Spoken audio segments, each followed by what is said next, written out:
যে অত্যাচার চলেছে বাংলাদেশে, এখন তো আর ওটা বাংলাদেশ নেই, ওটা ওরা পূর্ব পাকিস্তান বানিয়ে ফেলেছে। এটা কোনো ভাষার লড়াই নয়, যেটা হয়েছে দুটো মোল্লাতন্ত্রের মধ্যে কে ক্ষমতায় বসবে তার লড়াই।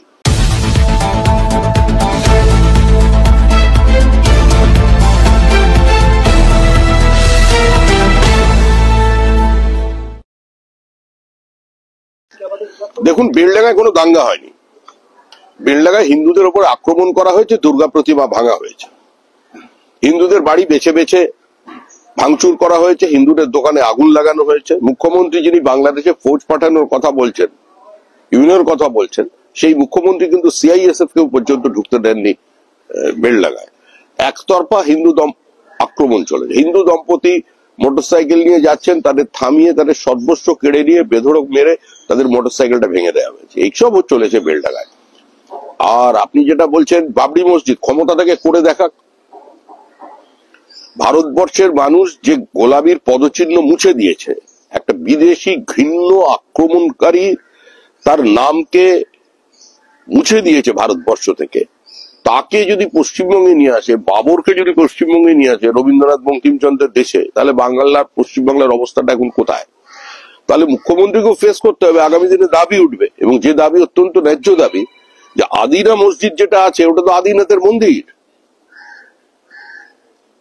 আর্কিওলজিক্যাল সার্ভে অফ ইন্ডিয়াকে ডেকে আনুন, ঘুরে দেখুন, তলায় মন্দিরের ধ্বংসাবশেষ বেরোবে, ওখানেও শিবলিঙ্গ পাওয়া যাবে। এবারে এইসব শুরু হবে পশ্চিমবঙ্গে।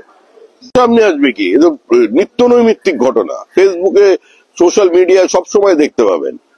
ধর্মান্তকরণ করবে, বাড়ির দুজন মেয়ে থাকলে হিন্দুর বাড়িতে একটা মেয়ে ওদের সঙ্গে বিয়ে দিতে হবে। এ তো খোলা স্লোগান। ঢাকায় হোর্ডিং লাগিয়ে দেওয়া আছে, এনজিও চলছে যে অবশিষ্ট যারা কাফের আছে তাদের ইসলামে কনভার্ট করবার জন্য 3 মাসের কোর্স। এটা তো মানে আমাদের খালেদা জিয়ার আমলে শুধু নয়, শেখ হাসিনার আমলেও চলেছে। অত্যাচার হিন্দুদের উপরে চলেছে, হিন্দুর সংখ্যা কমা দেখি সেটা বোঝা যাচ্ছে। শুকিয়ে মরে যাবে। কোথায় অশিক্ষিত মূর্খ কিছু জামাতি মৌলবাদী কি বলছে তাতে এসে যায় না। পাকিস্তান বলছে মরণ দেবো, পাকিস্তানে নিজে খাবার অবস্থা নেই।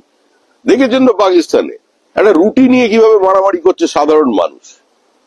বাংলাদেশের চরম মূল্য বৃদ্ধি। কালকে যদি পেট্রাপোল বেনাপোল বন্ধ করে দেওয়া হয়, যদি বসিরহাটের গোজাডাঙ্গা বর্ডার বন্ধ করে দেওয়া হয়, দুদিনে শুকিয়ে মরে যাবে, জলও বন্ধ করতে লাগবে না।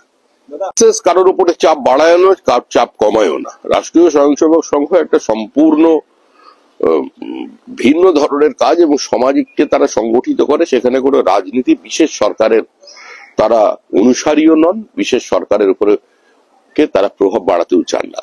কিন্তু তারা তাদের মতামত রেখেছেন, কারণ যারা হিন্দু সংগঠনের প্রত্যেকে উদ্বিগ্ন। আজকে পুরো হিন্দু ডায়াসপোরা এই নিয়ে চিন্তিত। আজকে পৃথিবীর বিভিন্ন জায়গায় এই নিয়ে প্রতিবাদ হবে। যে অত্যাচার চলেছে বাংলাদেশে, এখন তো আর ওটা বাংলাদেশ নেই, ওটা ওরা পূর্ব পাকিস্তান বানিয়ে ফেলেছে। তারা আবার পূর্ব পাকিস্তানে ফিরে যেতে চাইছে। নিরস্ত্রী চৌধুরীর ভবিষ্যৎবাণী এবং তার যে আন্ডারস্ট্যান্ডিং ছিল বাংলা ভাষা নিয়ে, সেটা প্রমাণিত হয়েছে। এই প্রজন্মের প্রত্যেককে আপনারা সংবাদ মাধ্যমের মধ্যে দিয়ে জানান যে নিরস্ত্রী চৌধুরীর অবস্থানটা কতটা প্রাসঙ্গিক ছিল। উনি বলেছিলেন এটা কোনো ভাষার লড়াই নয়, যেটা হয়েছে দুটো মোল্লাতন্ত্রের মধ্যে কে ক্ষমতায় বসবে তার লড়াই। সেটাই যে সত্য ছিল, আজকে সেটা প্রমাণিত হচ্ছে।